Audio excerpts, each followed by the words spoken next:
Alright, so we're gonna start with what you should wear. Don't wear anything that has like writing on it. Have somebody with an aloha shirt. Called him aloha shirt. We had one guy who wore a plain yellow shirt, but he just was, his attitude was not the best. So he called my trainer MTI called him yellow shirt. Trainer MTI, what is that? Basically, it's an MTI that's training another MTI. So we had two. We had a male trainer and a female trainee MTI. And yeah, they can yell at you, do the same thing MTIs can. The only thing is they can't march you alone. That's the only thing. But everything else they can pretty much do. First place. You were first place. They do the whole shakedown thing when you first get there. They empty out your pockets and bag for knives, weapons, contraband, tobacco, drugs, everything. Had a guy who smoked, like plenty of people smoked, right? But we had one guy who brought a whole pack of cigarettes. Can you guess what it was? Marlboros. Can you guess who my MTI called him? Marlboro. The whole time we were there, Marlboro this, Marlboro that. So it's like, alright, cool, that's your name. Yellow shirt, Marlboro, Aloha, Boston. This guy had on, what, a Boston shirt? Boston jersey? Something. Yeah, it's something to do with Boston. Massachusetts, I don't know. But they called him Boston. We called him Boston. Like, he was the only person we really kept the name for because it, like, went with where he was from and just fit. So we called him Boston. He was our guidance bearer, the person who holds the flag and everything, and then he got fired and we had somebody else. So don't wear anything that sticks out, especially when you get to the dining facility. Don't wear anything that sticks out. I drew a map of the dining facility somewhere in this book. I was taking notes. I use this whole notepad right here. It's full of notes from BMT of stuff that happened, so I could come back and run my mouth to y'all. All right, here's the dining facility. Let me see. Can I explain this? Alright, for the dining facility, you'll enter here. You'll come around and you'll line up 3, 1, 2, 3, and everyone will line up. And then you sign in here and you turn right and then you line up here to the wall. Now, once you get here, you keep facing forward. Don't look this way into the dining facility, which is this part. Just keep your head straight. Usually right here will be the dorm chief when you get one announced, or whoever the acting dorm chief is for that time. They'll be announced, and that's who they'll be standing right there. And then you go in, turn right here. Right here is a mirror, but don't worry about that. But the element leader stands right there, but don't worry about that until the later weeks. They'll tell you. Right here is the runner. This is where all the food is. All this right here is food. You have people right here in this section, hot food. Here is like peanut butter, jelly, condiments and stuff. And then right here is like salad, fruit. Right here in the corner you have like bread, toast, everything like that. Down here you have the milk machine, the ice cream machines, all the way at the end where the snake pit is. Yes, the snake pit runs on the west side and the east side. This looks exactly like this on this side, except it's flipped. And plus, when you're standing here in the line, you'll be able to see over there and see the people. But you don't want to go over there. You want to go here. So you're here. You're facing this way towards the food. Sidestepping, getting your food. Sidestepping, both hands on the tray. Sidestepping. Of course, your heels come together because you're supposed to, whenever you stop moving, you're supposed to be at attention. But, you know, some people won't do it. So they'll get chewed out. There'll be MTIs walking up and through here, all up and through the line, yelling at people, making people drop their food and whatnot. And you'll get here, you'll sidestep. If someone stops, you can stop and go around them, but get right back, put your food back on the runner and sidestep. Not always to the end, but only until you finish. Once you finish, you turn. You'll be facing this way now. The snake pit will be directly in front of you. This right here is a runner. I'll tell you about that later, or maybe I won't. It's like a golden egg, Easter egg type of thing in a video game. You see what it is and you realize how to get it. You want to get it, but I'll tell you about that later. You go here, you walk this way, walk quickly, but don't run, and don't look at the snake pit. Do not look at the snake pit. If you look there and it looks like you have problems with being tough, they're gonna eat you alive. You walk this way, you turn, and this is where we enter part 2. You walk this way, you turn, and here will be the child runner. You'll have tables like this, diamond formation going straight down. You have people at the tables and stuff. This is a one-way traffic. Going this way is one-way traffic only. Do not go back this way.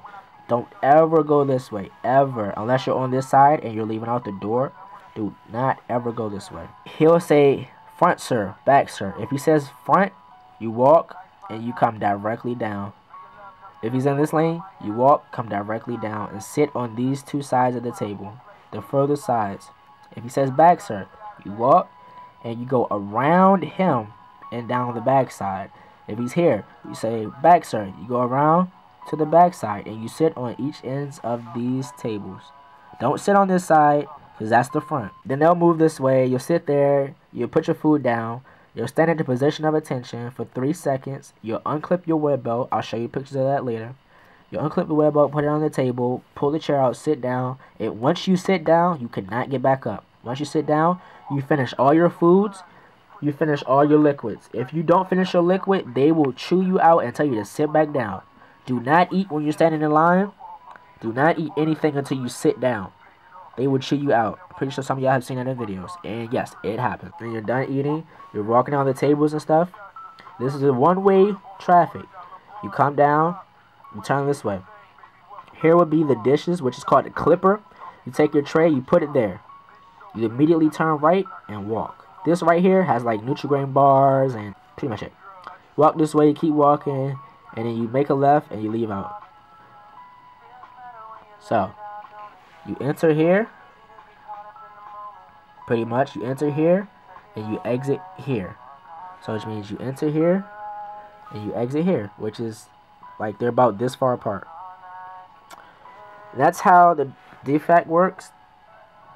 I drew it up at that time, 16th of September.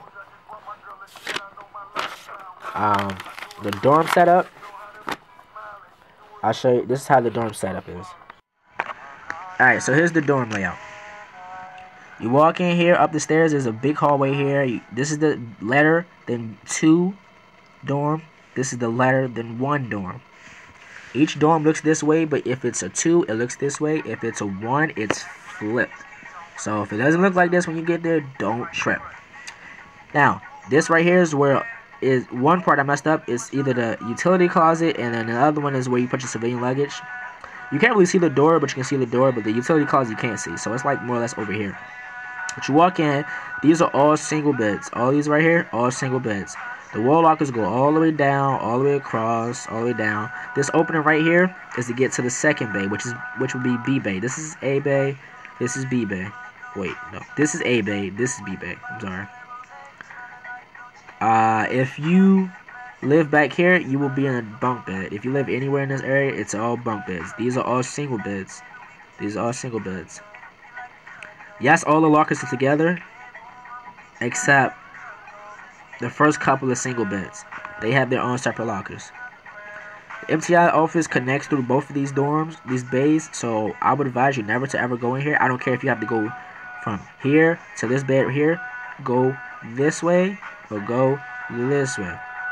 Don't ever, ever, ever, ever walk in the MTI office. They'll have a table, a desk, sofa, a night stand with all this stuff on it. There'll be a bed here for them to sleep in for when you first get here and everything. Then you'll have the latrine door, which is the sinks. The sinks are lined up like this and then like this. And then you have all the stalls which line up like this. You'll have 2, if you're a male's bathroom, you'll have urinals. You have 3 urinals over here, which is right there, those little squares right there. And then you'll have this part right here, which has a bench that goes, the bench goes here to here and then here. So you can sit down, it has hooks and everything. Inside the shower, it's about, I want to say 8 shower heads. So shower heads go here and here. Yeah, you will have to shower with all those people in there. They will all stand here, or some people will shave and brush their teeth. Others will shower, others will stand in line and shower. As you get along with your flight in the further weeks of training, you will indeed sing in the shower. You will sing Jodies. You will make fun of your MTI. You will make fun of people in the shower with you. You will do facing movements. We've done it all. It just happens when you get comfortable with your flight. It's the inevitable. Then if you keep going down the hallway, Right here is the water fountain. Don't ever use the water fountain. Don't ever, ever, ever, ever, ever, ever, ever. I don't care who tells you it's okay. Don't ever use the water fountain. Ever. Which brings us to another thing. It has chrome, which is like regular water fountains. It's chromed out. It's shiny as ever. Don't touch it. Chrome right here. Chrome right here. Don't step on the chrome. Always step over the chrome. But who's going to forget? Just about everybody. Unless you get it until you get in trouble for it, you're not going to remember. Continuing. Day room has the desk. This is how our day room was set up. You walk in, the desk was here, their chair was here. There was a sofa, a couple of sofas. The door right here led to the other day room of the other flight. So all this is just flipped for this dorm, and all this is just flipped for this dorm. So the day room, you got a wall locker here for them to show you how to set up a wall lock and everything, and all that. And then that's pretty much it for the day room. And that's pretty much how the dorm's set up. I'll include pictures with this so you can see how it looks and everything. So don't trip. And that is the dorm. Alright? That's the dorm setup. So, and like I said, it won't look exact. It'll look just similar. And some dorms are bigger. They will take your cell phones from you. They will take all electronic devices from you. The cell phone will be locked up in a cell phone case with a lock on it. As you get into the later weeks of training, you'll have element leaders. They'll march everyone from everywhere to everywhere. You get there on Tuesday, Wednesday, Thursday. By Friday, at the latest, you'll have your uniform. But you won't have. You'll have your boots. You'll have your running shoes. You'll have everything. Everything you need. All your clothes. Everything. Your PT shirts, PT shorts, socks, your underwear, your T-shirts, your sanity. You'll have everything you need. Every single thing you could need while you're there. You will not wear your boots the first entire week while you're there. And so they know that you're 0 weekers and you just got there. They can pick on you. Plus, you quite frankly don't deserve to wear the boots when you first get there because you don't know the value of the I don't want to say outfit, the uniform. You're just like, oh, I finally got a uniform, but you don't feel complete without the boots, right? Which is a good thing. I never felt complete with those damn running shoes on, looking like a fool running around there, marching crap, being pointed out because everyone's wearing their freaking uniforms or boots, and you'll be able to differentiate who's what week. I'll tell you how to differentiate that later. That'll be another video. It won't be long, but it'll be another video. It's your boy, A1C Roberson, Airman First Class Roberson, over and out.